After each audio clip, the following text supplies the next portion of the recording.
tin roof on the thing. Down that country road I'm home. Like in the summer, the place is like an oven with the heat and the roof. If it's not that, it's the rain pelting down like bricks. The noise of it. The only person stopping in would be someone who knows the area real well, like. You'd definitely find it. But you get down here in the evening, there's a lot to be said for the company and someone around, you know. And did you never think about it, like when you were young? Yeah, sure. Of course I did.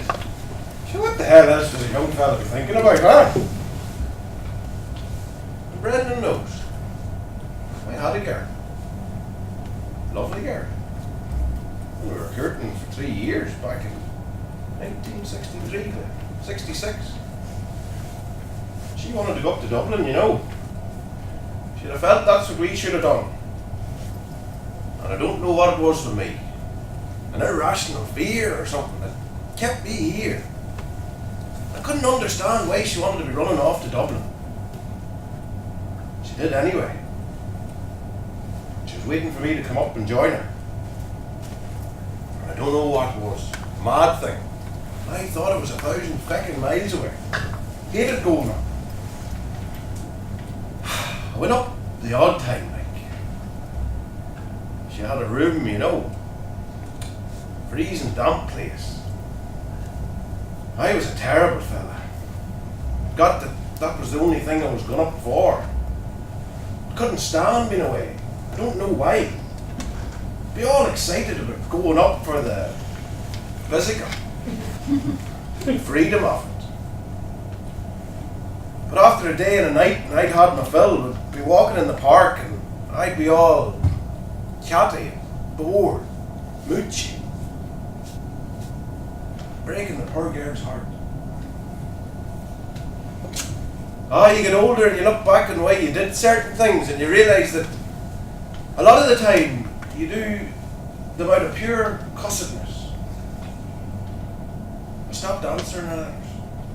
And I dread one coming to the house. And then I'd her wondering, was I okay? Was there something wrong with the post? I don't know what carry on was at. I just left her out. Acting the big fella.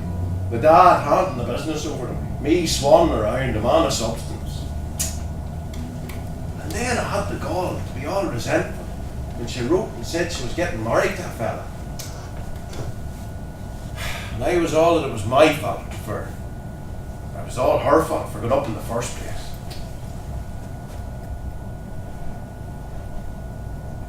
There was a delegation once from all around here went up to the wedding on a bus. And I was just one of the crowd, just one of the guests. In my suit and the shoes nearly polished off me. And a hangover, like you wouldn't believe. I'd been up till 5 or more swilling this stuff, looking at the fire. We were all in the bus by 9. And the whole chat was, why hadn't she come home to get married? And me, sick as a dog. The smell of brill cream of us cunchies sitting in the church in Pittsburgh. And all her lovely looking nurse friends and their guard boyfriends. She was marrying a guard. Huge fella, shoulders on him like a big gorilla. And as she was coming down the aisle, I caught her eye. And I gave her the cheesiest little grin. A little grin that was saying, enjoy your big gorilla, because the future's all ahead of me. And she just looked at me like I was another guest at the wedding. And that was that. And the future was all ahead of me. I could feel it coming. Years and years of it, all the things you have to face on your own, all by yourself. And you do because you're showing everybody that you're a great fella altogether, you know. I left the church like a little boy that day. And I walked away. I couldn't go to the reception. I just kept walking. There was a little rain and I just kept walking. And I found myself in town. It was a dark day, like there was a roof on the city. I found myself in a little labyrinth of streets with nothing doing, and I ducked into a bar, a little dark place, just one or two others there. And A business-like barman. Like yourself, Brendan. Business-like. Dutiful. And I put a pint or two away and a small one or two. And I just sat there, looking down at the dirty wooden bar. And the barman said, "Are you okay?" Such a small little question. And I said I was, and he said he'd make me a sandwich, and I said, "Okay." And I nearly started crying because here was someone just... So I watched him. He took 2 fresh slices off a loaf and buttered them, spreading it all around really carefully. I'd never forget it. And then he sliced some cheese and cooked ham and an onion out of a jar. He put it all on a plate, sliced it down the middle. Just someone doing this for me. And putting it down in front of me.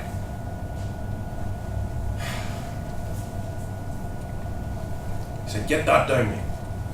Then he folded his paper, put on his jacket and went off on his break, and there was another barman there. And I lifted this sandwich up. And I could hardly swallow it because of the lump in my throat. But I ate it all down because someone I didn't know had done this for me. Such a small thing, but a huge thing in my condition. And it fortified me like no meal I've ever had in my life. I went to the reception. I was properly ashamed of myself.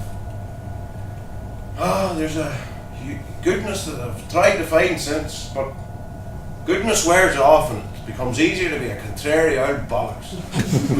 Down in the garage, spinning out small jobs, taking hours to fix a puncture. Stops you thinking about what might have been, what you should have done.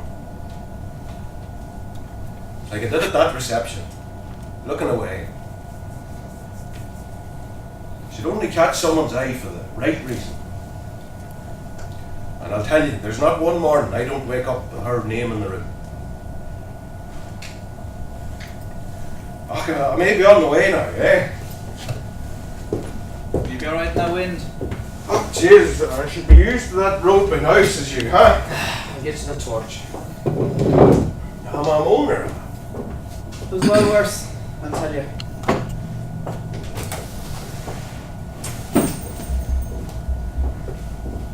Well, that wasn't a ghost story anyway, was it at least, huh? No. We've had enough of them, says you. We'll all be sitting here sipping whiskey with more needling all night. This has been a strange little evening for me. For me as well. Fuck, we could do worse. It was lovely to meet you. And you too. Sorry for going on there. No, please, God. Something about your company. Inspiring, huh? And this, of course. I wonder, is being out here in the country the best thing for you? Why? A young girl like you, hiding herself away. Listening to headers like us talking about ghosts and fairies. Having all your worst fears confirmed for you. Fuck, I won't have it. Because I won't see someone like you upset by it. You've enough to deal with, for fuck's sake. I'm very sorry. Thanks. Last bag, I think, before I go. Anybody else? No thanks. No, I'm grand, thanks Jack. I have to get over to Conor Boland's in the morning. He's the other side of Carrick. And you want to see him. He's about 15 fucking kids, you know. He thinks they're too noisy. You don't know what they do be saying or anything like. Him and the Jimmy fella be sitting up there at the bar with the big sour pusses on them, giving out like a couple of old grannies. We're not that bad. They're like a pair of bloody old ones. You should see them.